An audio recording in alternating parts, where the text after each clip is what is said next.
এই প্রিন্টারটা Epson L805 পাওয়ার দেওয়ার সাথে সাথেই প্রত্যেকটা লাইট ব্লিঙ্কিং করে।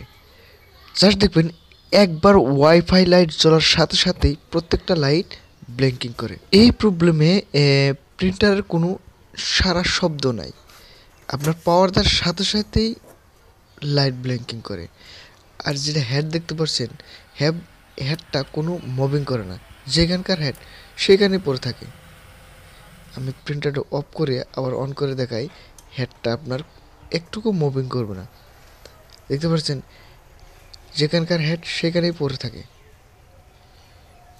এখন আমি প্রিন্টারটা খোলার জন্য চেষ্টা করব। তো আমি খুলে রাখছি আগের থেকে, এটা প্রিন্টারটা খুললাম।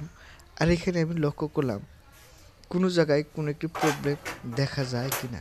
তো প্রিন্টারটার এইদিক ওদিক ভালো করে লক্ষ্য করে আমি প্রিন্টারটার প্রবলেমটা বোঝার চেষ্টা করতেছি। তো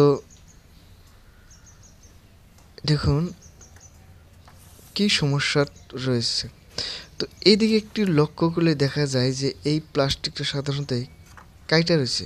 তার মানে এখানে বোঝা যায় কিংবা এন্ডুর বা ওরকম ধরনের হলোই এলে ঢুকছিল, যার জন্যে কোনো একটি ওয়ের কাইটা রাখছে বা কোনো জায়গায় কাটছে, যার জন্যে এই রেড লাইটটা ব্লিঙ্কিং করতে পারে। এদিকে ওদিকে লক্ষ্য করে দেখি অনেকগুলো কাগজও পড়ে রয়েছে, যার জন্য এখানে নিশ্চিতভাবে সন্দেহ করা যায় যে এখানে এন্দুর ঢুকেছে। আমি ওয়েরগুলো দেখলাম কোনো একটু জায়গায় কাটছে নাকি, ভালো করে লক্ষ্য করে একটি একটি করে আমি ওয়ের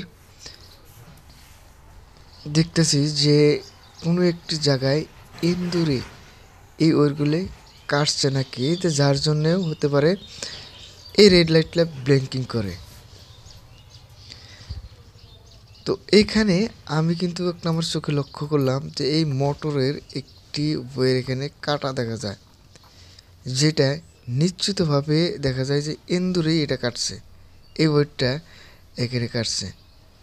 দেখতে পাচ্ছেন আপনার এই প্রিন্টারগুলো সাধারণত এন্দুর ঢুকলে কোনো এক জায়গায় কোনো একটি অনিষ্ট করবই।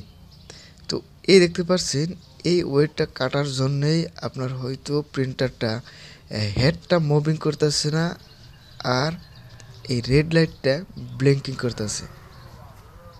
তো আমি এখন এই ওয়েটটা কানেকশনটা দিয়ে দেবো। তো কানেকশনটা দেওয়ার পর দেখুন এখানে আমি ওইটা কানেকশনটা দিয়ে দিলাম। দেওয়ার পর আমি এখানে পাওয়ারটা অন করে দিলাম। অন করে দিলেই দেখুন এবার কিন্তু হেড কিন্তু এদিক ওদিক মুভিং করব। এবার কিন্তু দেখতে পাচ্ছেন প্রিন্টারটা হেড এবার কিন্তু লড়ছে এই মোটরের উভয়টা লাগা কানেকশনটা দেওয়ার সাথে সাথেই। তো এইভাবে আপনার প্রিন্টার আর নিজে নিজে যদি এই প্রবলেমগুলো আসে, আপনি নিজেই ঠিক করতে পারবেন। আপনি একটু ভালো করে লক্ষ্য করে দেখবেন আপনার প্রিন্টারের কোনো জায়গায় কী ধরনের প্রবলেমটা হয়েছে। তো আর এই ধরনের যদি প্রবলেম হয়, আপনি নিজে নিজেই প্রিন্টারটা রিপেয়ারিং করে নিতে পারবেন। Simple problem. দেখুন এবার হেডটা মুভিং করছে আর আপনার প্রিন্টারটা একদম রেডি হয়ে যাব। তো ভিডিওটি এখানেই। যদি ভিডিওটি ভালো লাগে অবশ্যই চ্যানেলটা সাবস্ক্রাইব করবেন, লাইক শেয়ার কমেন্ট করতে ভুলবেন না। ধন্যবাদ।